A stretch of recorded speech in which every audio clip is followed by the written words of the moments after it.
In this video, we're going to talk about how to build a custom WordPress search.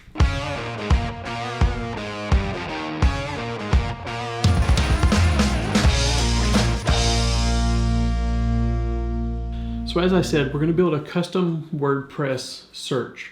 And before we get started, remember to subscribe, hit the bell for notifications for future videos.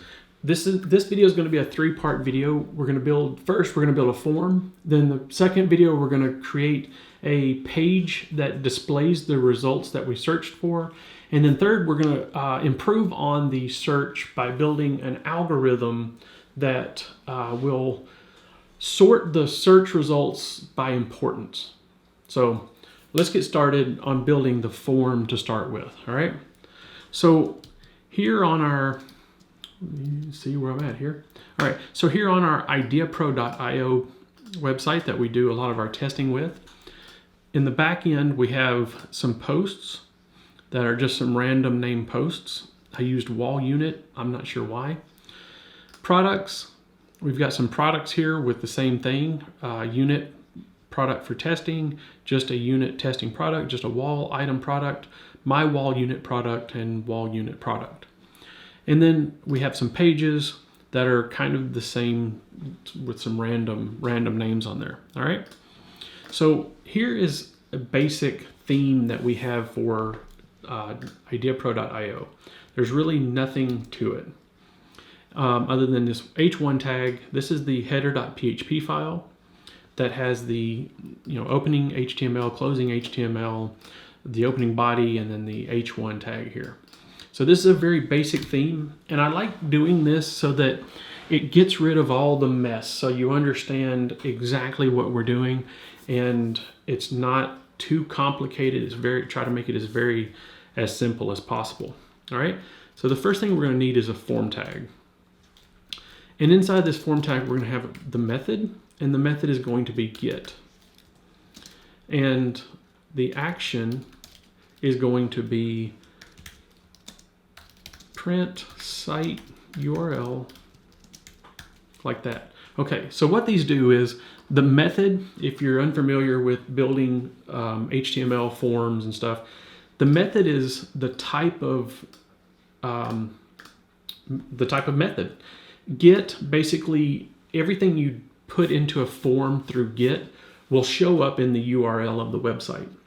If you're doing post, the post is submitted in the background and not shown in the URL. So I'll show you those two differences here in just a second.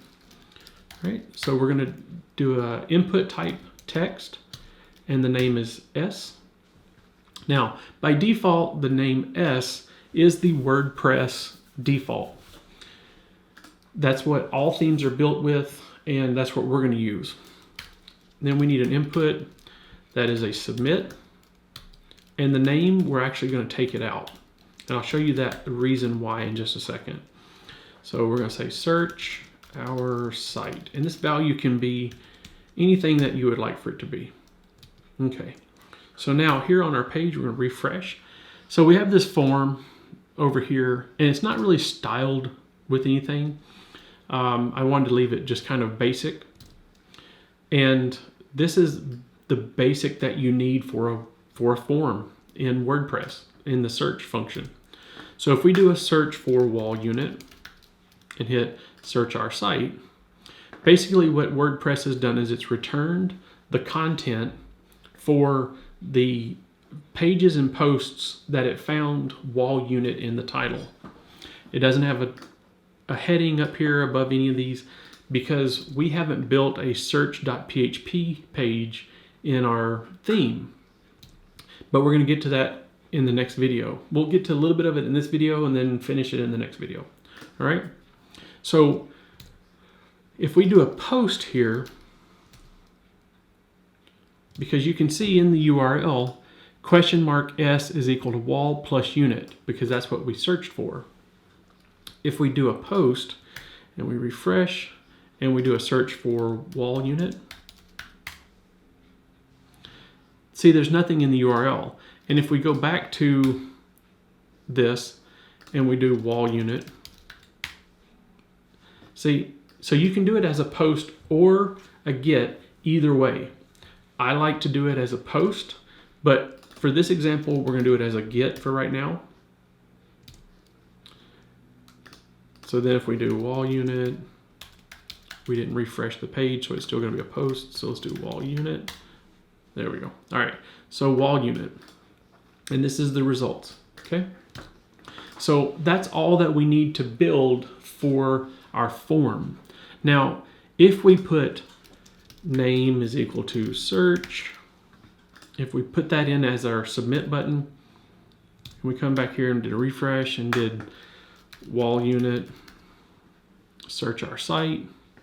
So now in the URL here, we have question mark s is equal to wall plus unit, and search is equal to search plus our plus site ... So we don't really want that in the get results. So we're just going to remove that search because it's pulling this term and adding this value. So we're going to take out this because we don't want that to show up in the get. All right.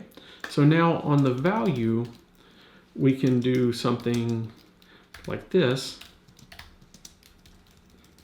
If is set underscore get s print $ underscore get s. Now what that's going to do is that's going to return into this box what we've searched for. So if we refresh the page, see now it says wall unit. That way if someone searches, let's go back to the home page. If someone searches and they say my wall unit, they hit search, and they don't get the results that they want, it only returned one result, then they can refine their search a little bit without having to retype everything. They just hit, so that makes it a little bit easier, and they can see what they've searched for previous, so they can go back in and change it.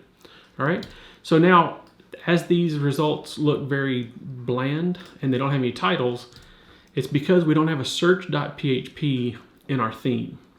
So we're going to create a new page called search.php. We're going to save that into our theme directory. And then we're going to add get header. And then we're going to add get footer. And what that does is it gets the header and the footer from the rest of the site. So this is our header. So it's going to pull all this into the top up here with this get header. And then it's going to pull anything that we have in the footer.php page into this get footer. All right. So if we leave our search.php page like this, it's blank, and we do a refresh. Now it's blank. There's nothing showing there. So what we want to do is we want to say, let's do an H1 and say search results. Save that. Now we do a refresh here, and we have search results. Okay, so in the next video, we're going to go into how to pull those results and what we can do with the different types of post types and really building an algorithm for our search. So remember to subscribe. I love making these videos, but I need more subscribers so that I can continue making videos. And like it, hit the bell, and I'll see you in part 2.